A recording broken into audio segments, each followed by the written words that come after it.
I didn't see it at first, I heard it. And I heard the tinkle of flakes underneath my boots, and I looked down and said, oh, look at this. It's everywhere. It's dense. Nobody's going to believe me. So I didn't learn a lot about Hozomeen as a young person. There were some of the things that our families decided to just kind of let drift off. I first learned about Hozomeen actually, through Bob Mierendorf, the National Park archeologist, who took us out there after he discovered it and did some studies on it. You find it amazing, I guess, to know that our people use this resource for thousands of years. Another piece of Hozomeen chert. And in a minute, you're going to see many pieces. Chert is Flint,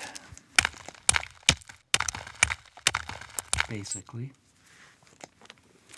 And so we have mountains in the North Cascades, mountains made out of flint. And this is what the original people knew and why they were coming here.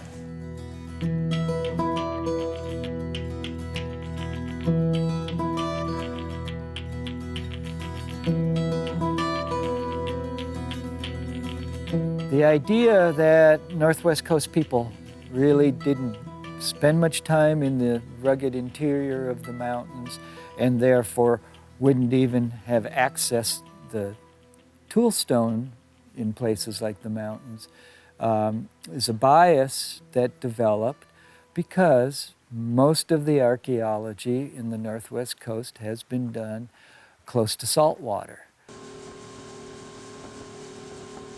I knew that if I could find decent toolstone material in the mountains, it was likely to have been exploited.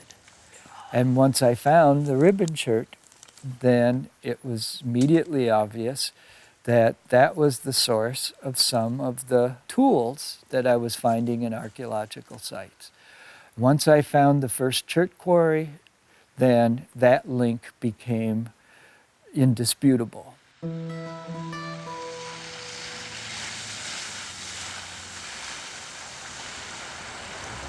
What's archaeologically significant about Hozomeen chert is we can trace it quite readily. We can identify it, we can see where it's ended up, we know where it started from. And that's oftentimes a very difficult thing for us to get a handle on. Now, what's kind of interesting, though, is you've got the chert bedrock, and there you've got the mountain. Part of that mountain is made of this bedrock.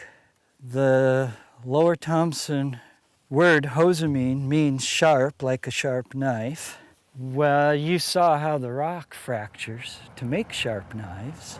In the oral history, again, the mountain is sharp. The Hozomeen chert itself is sharp. It's an excellent source of material for cutting. So, carrying that meaning with those tools is a constant attachment. If you were to put yourself in the mind of the people collecting and using that material, it's a constant attachment to the place, even though that material may be hundreds of kilometers away. How often do things come together like that? It's just really, really cool to have the social, linguistic, archaeological history, all different lines of evidence, just all come together.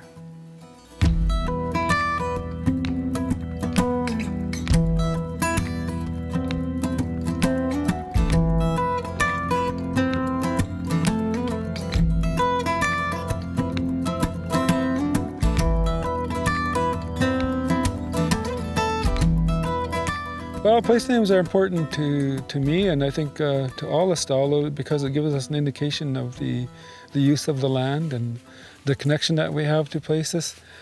So we have Maltalis, which is Napopka Mountain, and it means help one another. And then the creek that comes down there is Luchpopquam, means always foaming.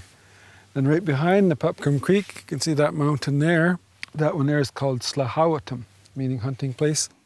I wish we had that knowledge from all these other bands that came into the valley. Much of that knowledge was lost as a consequence of the diseases brought to the New World by Old World populations. So today we rely on archaeology that comes from places like this to fill in where we've lost that traditional elder knowledge.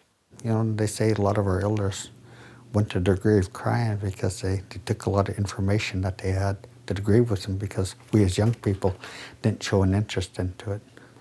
So in talking with archaeologists and trying to be open-minded about what they're doing and what they're trying to figure out, it has provided me with questions that I've taken back to the old people and asked them if they knew anything about this. And sometimes they tell me, I forgot all about that. You know, forget all about that. I'm glad you asked, you know, because that happened so long ago. I forgot about that. People were here. Somebody might have gotten born here. Probably somebody got conceived here. Probably somewhere here, if it was used for thousands of years, somebody died and got buried. But we won't find them because the soils are too acidic. So, you know, you want to reconstruct that whole life history that is in the ground at this place. And of course, you're going to be largely unsuccessful because all you've got is stone tools.